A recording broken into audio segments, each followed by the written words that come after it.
بسم الله الرحمن الرحيم طلع العباد علينا من ثنيات الوداع وجب الشكر علينا ما دعا اليوم أكملت لكم دينكم وأتممت عليكم نعمتي ورضيت لكم الإسلام دينا فمن اضطر في مخمصة غير متجانف لإثم فإن الله غفور رحيم يسألونك ماذا أحل لهم قل أحل لكم الطيبات وما علمتم من الجوارح مكلبين تعلمونهن مما علمكم الله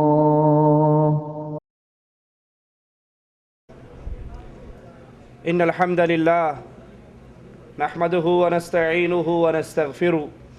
ونعوذ بالله من شرور أنفسنا ومن سيئات أعمالنا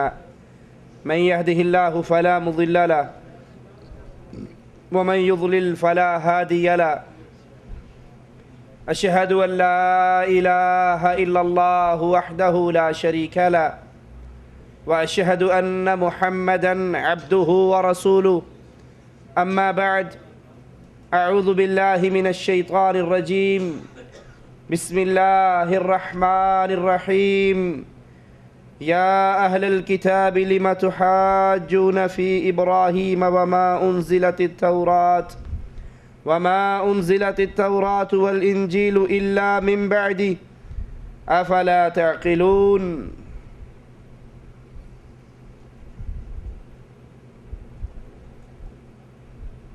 ابراہیم علیہ الصلاۃ والسلام ہمارے لیے آئیڈیل ہستی قرار دی گئی ہے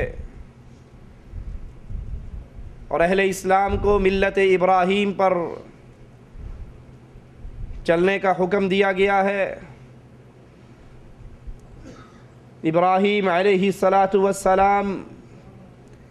یہودی بھی یہ دعویٰ کرتے تھے کہ ہم ابراہیم علیہ السلام یہودی ہیں، عیسائی دعویٰ کرتے تھے کہ ابراہیم علیہ الصلاۃ والسلام عیسائی ہیں، ہم ملت ابراہیم پر ہیں، وہ کہتے تھے ہم ملت ابراہیم پر ہیں۔ تو قرآن ان دونوں کا انکار کرتا ہے کہ ابراہیم علیہ الصلاۃ والسلام نہ یہودی نہ عیسائی، کہ تورات اور انجیل کہ ابراہیم علیہ الصلاۃ والسلام کے بہت بعد میں نازل ہوئی، بلکہ وہ تو خالص دین حنیف پر، اللہ کی توحید پر، شرک سے بیزار، اہل شرک سے بیزار۔ اسی لیے رسول اللہ صلی اللہ علیہ وسلم فرماتے ہیں کہ ہر نبی کے سابقہ انبیاء میں سے کچھ خاص دوست ہوتے ہیں، میرا دوست سابقہ انبیاء میں سے میرے باپ اور اللہ کے خلیل ابراہیم علیہ الصلاۃ والسلام ہے۔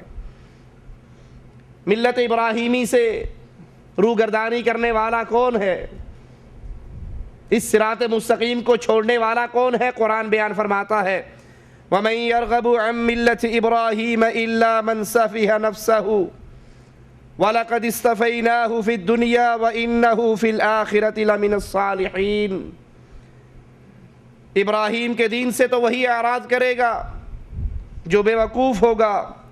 ہم نے انہیں دنیا کے اندر بھی برگزیدہ بنایا، اونچی شان والا بنایا، اور آخرت کے اندر بھی وہ ہمارے نیکوکاروں میں سے ہیں۔ اسی لیے رسول اللہ صلی اللہ علیہ وسلم ایک موقع پر کہتے ہیں فلاں کی آل کے لوگ وہ میرے دوست نہیں ہیں، میرے دوست تو اہل ایمان ہیں، متقین ہیں، پرہیزگار ہیں۔ کیونکہ ابراہیم علیہ الصلاۃ والسلام کا اپنی قوم کے ساتھ جھگڑا ہونے کے بعد یہ اعلان تھا، ہم تم سے بری، انا براء منکم ومما تعبدون من دون اللہ، ہم تم سے بھی برات کا اعلان کرتے ہیں اور جن کو تم اللہ کے علاوہ پوجتے ہو ان سے بھی برات کا اعلان کرتے ہیں۔ یہ کبھی نہیں ہو سکتا کہ انسان ملت ابراہیم پر بھی چلے اور وہ اہل ایمان سے محبت کرتے ہوئے اہل کفر اور اہل شرک سے علیحدگی کا اعلان نہ کرے۔ جو اپنے اس دعوے میں سچا ہے کہ میں مذہب ابراہیم پر، ملت ابراہیم پر، ابراہیم علیہ السلام کے اسوہ حسنہ پر ہوں،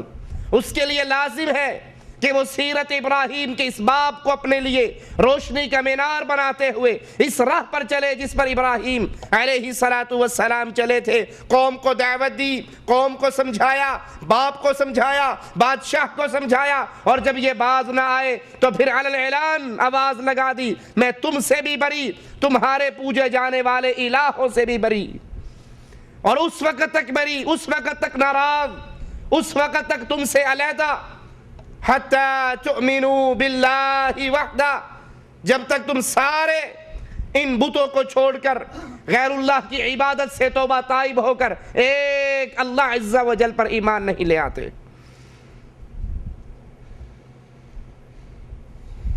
اسی طرح ہمارے لیے رسول اللہ صلی اللہ علیہ وسلم کا راستہ، آپ کا طریقہ، یہ ہمارے لیے لازمی ہے۔ اس کو چھوڑ کر اگر کوئی اور راہ کوئی بھی تلاش کرے وہ محمدی راہ سے ہٹ جائے گا، وہ صراط مستقیم سے ہٹ جائے گا۔ اللہ کے پیارے حبیب علیہ السلام کا راستہ چھوڑ کر اپنی سوچ، اپنی فکر، اپنے ذہن کے مطابق فیصلہ کرنے والا آج کے دور کا آدمی نہیں۔ اگر یہ شخص اللہ کے رسول صلی اللہ علیہ وسلم کے دور میں ہو، آپ کا شاگرد ہو، آپ کا صحابی ہو، اور ایک ایسا عمل کرے جو عمل امام الانبیاء، امام کائنات، امام اعظم محمد الرسول اللہ صلی اللہ علیہ وسلم نے نہیں دیا، تو اللہ کے نبی علیہ السلام ان سے بھی نہ دھوگے۔ 3 صحابی اللہ کے نبی علیہ السلام کے گھر میں آ کر آپ کی ازواج سے سوال کرتے ہیں، آپ کی زندگی کے بارے میں، آپ کے گھر کی عبادات کے بارے میں۔ مومنوں کی ماں جواب دیتی ہے کہ تمہارا نبی علیہ السلام رات کو سوتا بھی ہے، تہجد بھی پڑھتا ہے، بیویوں کا حق بھی ادا کرتا ہے، روزے بھی رکھتا ہے، افطاریے بھی کرتا ہے۔ غور کیجئے اس حدیث پر اور اس میں سے اس مسئلے کو سمجھیے کہ دنیا کے اندر کوئی انسان ایسا نہیں جس کی سوچ دین بن سکے جب تک وہ امام الانبیاء محمد الرسول اللہ صلی اللہ علیہ وسلم سے مہر نہ لگوائے۔ اب ان تینوں صحابہ نے کیا سوچا کہ یہ تو نبی ہے، ان کے تو اگلے پچھلے معاف ہیں، یہ تو معصوم عن الخطا ہے، اور ان کی عبادت کی یہ کیفیت ہے، ہم جب تک ان سے زیادہ عبادت نہ کریں، ان سے بڑھ کر عبادت نہ کریں، عبادت میں محنت اور زیادہ نہ کرے، ہم کہاں کامیاب ہوں گے۔ ایک نے کہا میں کبھی رات کو نہیں سوؤں گا، ساری رات تہجد کی نماز، عبادت، رکوع و سجود اس میں گزارا کروں گا۔ دوسرے نے کہا کہ میں کبھی شادی نہیں کروں گا، نہ شادی ہوگی، نہ بیوی، نہ بچے، نہ ٹینشن، نہ کاروبار کرنے کی ضرورت، بس اللہ اللہ کرتا رہوں گا، دنیا کے سارے معاملات سے تعلق توڑ لوں گا۔ تیسرے نے کہا میں کبھی افطاری نہیں کروں گا، ہمیشہ روزے سے رہوں گا۔ ایک روزے کے بارے میں رسول اللہ صلی اللہ علیہ وسلم فرماتے ہیں جو اللہ کی رضا کے لیے ایک روزہ رکھے، نفلی ایک روزہ، اللہ اس کے چہرے کو جہنم سے 70 سال دور کر دیتا ہے۔ چھوٹا عمل نہیں۔ صحابی کہتے ہیں ساری عمر روزے رکھوں گا، کبھی افطار نہیں کروں گا۔ دوسرا کہتا ہے تہجد پڑھوں گا، کبھی نہیں سوؤں گا۔ تیسرا کہتا ہے اللہ اللہ ہی کرتا رہوں گا، نہ شادی، نہ بیوی، نہ بچے، ان جھنجھٹوں میں نہیں پڑوں گا۔